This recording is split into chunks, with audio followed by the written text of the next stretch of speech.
Hello everyone. Let us see the topic magnetorheological, that is the MR fluids.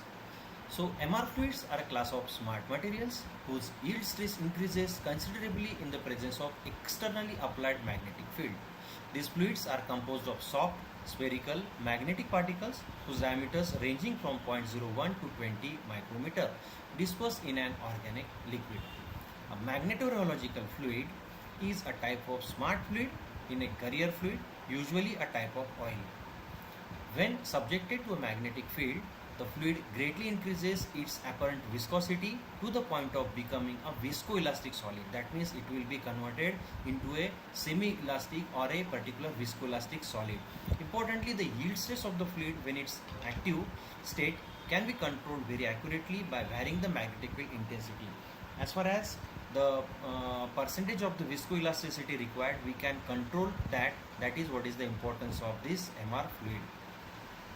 The upshot is that the fluid's ability to transmit force can be controlled with an electromagnet, which gives rise to its many possible control-based applications. As per the requirement, by setting the power to the electromagnet, we can have various applications or various control-based applications can be done by using the MR fluids.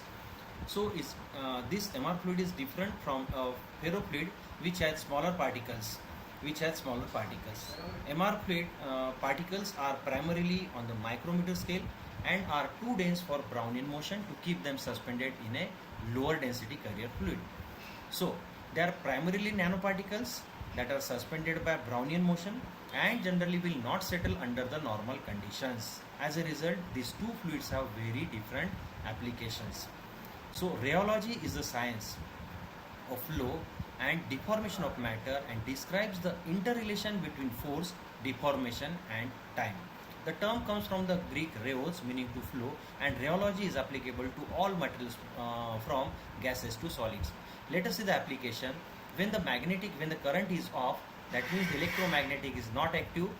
Okay, the particles of the liquid is flowing in a dispersed fashion. But when the current is passed or the electromagnetism is passed, the particles are arranging in a particular direction and it is clogging the particular you can say path, as seen from the picture.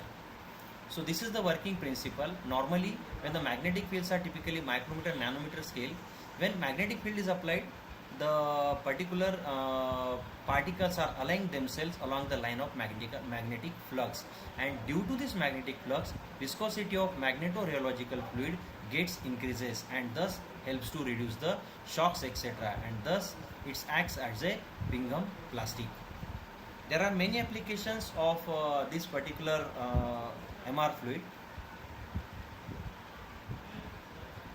In mechanical engineering, in military and defense, that is the body armor; in optics, for the Hubble space corrective lens; automotive, in shock absorber we can use it; in aerospace we can use for the dampers; for human prosthesis we can use for the we can use as a magnetorheological dampers that are utilized in the semi-active human prosthetic legs.